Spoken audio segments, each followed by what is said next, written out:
বাংলাদেশের দ্বিতীয় টেস্টেও বৃষ্টির বাধা, পরিত্যক্ত প্রথম দিনের খেলা।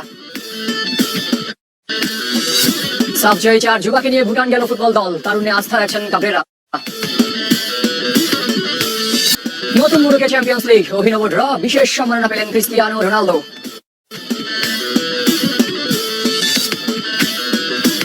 সবাইকে আমন্ত্রণ কুল স্পোর্টস 24 এর অংশ ছিলেন। আপনাদের সাথে আছি আমি জহির সাগর। শুরুতে জানাবো পাকিস্তান বাংলাদেশ সিরিজের খবর। বৃষ্টির কারণে পরিত্যক্ত প্রথম দিনের খেলা। পিন্ডি ক্রিকেট স্টেডিয়ামে বেলা 11টায় ম্যাচটি শুরু হওয়ার কথা ছিল, কিন্তু বৃষ্টির কারণে টস পর্যন্ত হয়নি। লাঞ্চ বিরতি পর্যন্ত অপেক্ষা করার পরও কমেনি বৃষ্টি।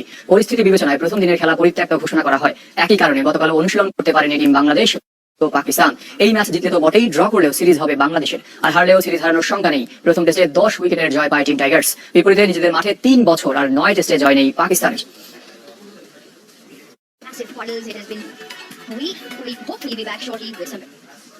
বাংলাদেশ এ দলের ম্যাচেও বৃষ্টির বাধা পরিত্যক্ত হয়েছে তৃতীয় ওয়ানডে। তাতে 1-0 সিরিজ জিতেছে পাকিস্তান শাহিনস। ইসলামাবাদে গেল কয়েকদিন ধরে চলছে বৃষ্টি, যার প্রভাব পড়েছে এই দলের ওয়ানডে সিরিজেও। দ্বিতীয় ওয়ানডের মতো শেষ ম্যাচেও পরিত্যক্ত হয়েছে। প্রথম ওয়ানডেতে 8 উইকেটে জিতেছিল পাকিস্তান শাহিনস। তাওহিদ হৃদয়, সৌম্য সরকারদের শূন্য হাতেই দেশে ফিরতে হচ্ছে।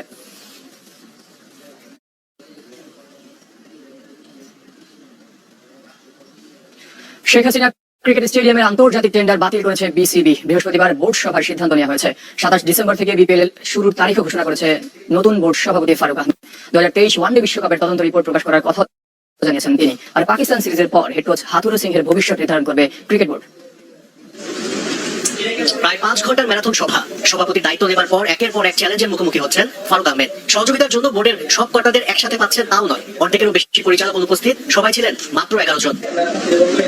এর মধ্যে নারী উইংস চেয়ারম্যান শফিল আলম চৌধুরী নাদেল পদত্যাগপত্র জমা দিয়েছেন। টানা 3 বোর্ড সভায় উপস্থিত না থাকায় বাতিল হচ্ছে 6 পরিচালকের পদ। শূন্য পদের কি হবে আর দায়িত্ব বন্টনই বা কবে, তা এখনো চূড়ান্ত হয়নি। বেশ কিছু ডিরেক্টর উপস্থিত থাকতে পারে না, আর যারা আছে তাদের ওভার বার্ডেন হয়েছে, তো আমরা এখনো বন্টন করতে পারিনি। হোপফুলি আমরা খুব শীঘ্রই চেষ্টা করবো। দীর্ঘ সময় আলোচনার বিষয় অনেক, যেখানে বড় সিদ্ধান্ত শেখ হাসিনা আন্তর্জাতিক স্টেডিয়াম নিয়ে। এত বড় প্রজেক্ট, এটা কিন্তু মন্ত্রণালয়ের একটা ব্যাপার থাকে, সেখান থেকে আমরা খুব বেশি হাও না নাও না। আর যেহেতু সময় নেই, এই জন্য আমাদের যেহেতু লাস্ট ডেট ছিল আগামীকাল, সেজন্য আজকে আমাদের করতে হয়েছে। বিপিএল এর পরের আসর হবে কিনা তা নিয়েও ধোঁয়াশা ছিল। কুমিল্লা ভিক্টোরিয়ান্সের মালিক পক্ষের সাথে যোগাযোগ করতে পারেনি বিসিবি। চ্যালেঞ্জিং হলেও ফ্র্যাঞ্চাইজি টুর্নামেন্টের তারিখ প্রকাশ করলেন Faruque Ahmed. 27 December first match করানোর কথা। তার আগে আমাদের ড্রাফট যেটা আছে, ড্রাফটটা সামটাইম সেপ্টেম্বর করে ফেলার চেষ্টা করবো। আমরা প্রথমে টিমগুলো ঠিক করবো যে যারা কোন 7টা টিম, এবং আমি বলেছি আমি পার্সোনালি ইন্টারভিউ করবো টিমের ওনারদের।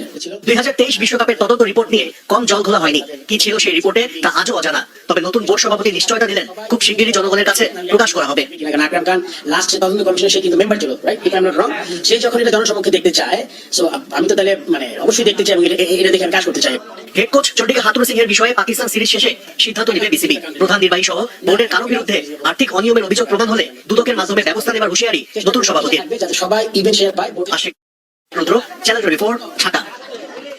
এবার জানাবো ফুটবলের খবর। 2 প্রীতি ম্যাচের জন্য ভুটান গেছে বাংলাদেশ দল। থিম্পুতে আজ টিম হোটেলে সীমাবদ্ধ দলের কার্যক্রম। শনিবার থেকে অনুশীলন। প্রথমবার 23 ফুটবলারকে একসাথে পাবেন হাভিয়ার কাবরেরা। তারুণ্য নির্ভর এই দলটাকে নিয়েই 2 ম্যাচে জিতে চান স্প্যানিশ কোচ।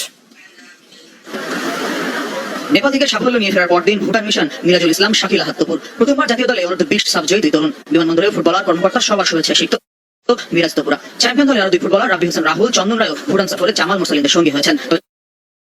জাতীয় দলের ক্যাম্প তাদের প্রথম নয়। তারুণ্য নির্ভর দল নিয়ে হাভিয়ার কাবরেরা জাতীয় দলেও সাফল্যের অপেক্ষায়। তপু মিরাজরা নেপাল থেকে খেলে ফিরেছে। সমুদ্রপৃষ্ঠ থেকে উচ্চতায় খেলার অভিজ্ঞতা তাদের আছে। তারা ফর্মেও আছে। আশা করি প্রত্যাশা পূরণ করতে পারবে।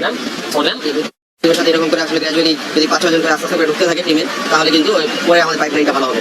ভুটানি পুরো দলকে একসাথে পাচ্ছেন হেড কোচ। যাওয়ার আগের দিন বসুন্ধরা কিংসের সাথে তসবি ম্যাচ খেলেছে আগের 14 জনের স্কোয়াড। যদিও কাবরেরা 23 সদস্যের চূড়ান্ত দলে সেই 14 জনের মধ্যে শাক আজিম, দিদার সহ 4 জনের জায়গা হয়নি। শুক্রবার থিম্পুতে টিম হোটেলে সীমাবদ্ধ জাতীয় দলের পরিকল্পনা। শনিবার থেকে মাঠের অনুশীলন। প্রথম ম্যাচের আগে 5 সেশন পাচ্ছেন কোচ।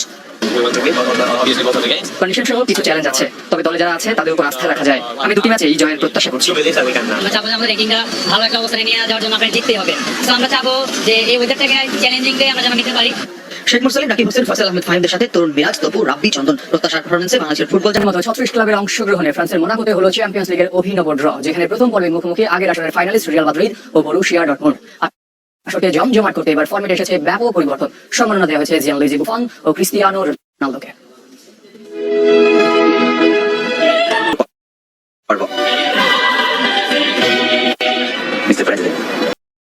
ছাড়াও দেখা গেছে 2 মেগাস্টার জিয়ানলুইজি বুফন আর জাতান ছিল প্রস্তাবিত সুপার লিগের প্রতি বিদ্বেষ। President's Award winner for 2024, Gianluigi Buffon. Italian great বুফোকে প্রেসিডেন্টস অ্যাওয়ার্ড দেওয়ার মাধ্যমে খেলা আয়োজনের শুরু ছিলেন আরেক কিংবদন্তি ক্রিস্টিয়ানো রোনালদো। চ্যাম্পিয়ন্স লিগের সবচেয়ে বেশি শক্তিমত্তা অনুযায়ী 4 পটে 9টি করে দল আগেই চূড়ান্ত ছিল, যেখানে Real Madrid, Barcelona, Man City, বায়ার্নের মতো জায়ান্টরা ছিল পট 1-এ। are divided into 4 pots. প্রতিটা পট থেকে গার্দিওলা শিষ্যদের 2টি করে প্রতিপক্ষ। এভাবে চূড়ান্ত হয় প্রথম পর্বে প্রতি ক্লাবের 8 প্রতিপক্ষ। কম্পিউটার নির্ধারণ করে দেয় হোম আর অ্যাওয়ে ম্যাচও। প্রথম পর্বে সিটিজেনরা পাচ্ছে ইন্টার মিলান, পিএসজির মতো প্রতিপক্ষ।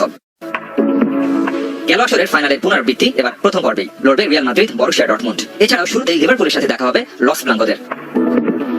শক্তিশালী বায়ার্ন মিউনিখও পেয়েছে কঠিন প্রতিপক্ষ, লড়তে হবে বার্সেলোনা আর পিএসজির সাথে। আর ব্লগরানরা হোম ম্যাচে বাভারিয়ানদের পেলেও জার্মানিতে গিয়ে খেলতে হবে রানার্স আপ বরুসিয়া ডর্টমুন্ডের বিপক্ষে। প্রতিপক্ষ নিশ্চিত হলেও কবে কখন ম্যাচ তা জানতে ক্লাবগুলোকে অপেক্ষা করতে হবে শনিবার পর্যন্ত। 17 সেপ্টেম্বর পর্দা উঠবে চ্যাম্পিয়ন্স লিগের 2024-25 মৌসুমে। Of course not. Rezwan Shoaib, channel 24। Dream? জানাবো লা লিগার খবর। আবারও হোঁচট খেয়েছে রিয়াল মাদ্রিদ। লাস পালমাসের সাথে 1 গোলে ড্র করেছে লস ব্লাঙ্কোস। কানেরিয়ায় 5 মিনিটে রিয়ালের বিপক্ষে এগিয়ে যায় স্বাগতিকরা। স্কোর শিটে নাম তুলেন আলবার্টো মোলেইরো। প্রথমার্ধে একাধিক আক্রমণ করে গোলের দেখা পায়নি আনচেলত্তির দল। সমতায় ফিরে 64 মিনিটে স্পট কিক থেকে গোল করেন ভিনিসিয়াস জুনিয়র। এরপর আর কোনো গোল হয়নি। 3 ম্যাচে এটি রিয়ালের দ্বিতীয় ড্র। যুব সাবজয়ী ফুটবলারদের সাথে সৌজন্য সাক্ষাৎ করেছেন ক্রীড়া উপদেষ্টা আসিফ মাহমুদ। গতকাল বিমানবন্দর থেকে সন্ধ্যায় জাতীয় ক্রীড়া পরিষদে যান বিজয়ী ফুটবলাররা। ক্রীড়া উপদেষ্টা আসিফ মাহমুদ জানান, জুলাই বিপ্লবের প্রতিফলন মিলছে ক্রীড়াঙ্গনে। সাবজয়ী দলের প্রত্যেককে 25,000 টাকা করে পুরস্কারের ঘোষণা দেন ক্রীড়া উপদেষ্টা। সব মিলিয়ে 7.5 লাখ টাকা। দেশের সার্বিক পরিস্থিতি বিবেচনায় টাকার অঙ্ক কম বলে জানিয়েছেন আসিফ মাহমুদ। সম্মান দেখানোর কৃতজ্ঞতা প্রকাশ করেছেন হেড কোচ মারুফুল হক। ক্রীড়া উপদেষ্টার ঘোষিত অর্থ বন্যার্তদের জন্য দান করার সিদ্ধান্ত নিয়েছে যুব সাবজয়ী দল।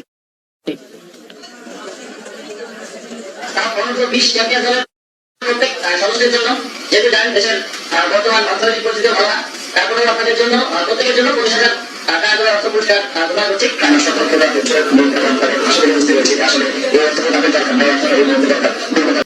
জানাবো লর্ডস টেস্টের খবর। শ্রীলঙ্কার বিপক্ষে প্রথম দিন শেষে 7 উইকেট হারিয়ে 358 রান করেছে ইংল্যান্ড। টসে ব্যাট করতে নেমে 42 রানে ড্যান লরেন্স ও ওলি পোকের উইকেট হারায় ইংলিশরা। এরপর প্রতিরোধ করেন জো রুট। 33তম শতক হাঁকিয়ে অ্যালিস্টার কুকের সাথে যৌথভাবে ইংল্যান্ডের সর্বোচ্চ সেঞ্চুরিয়ান এখন রুট।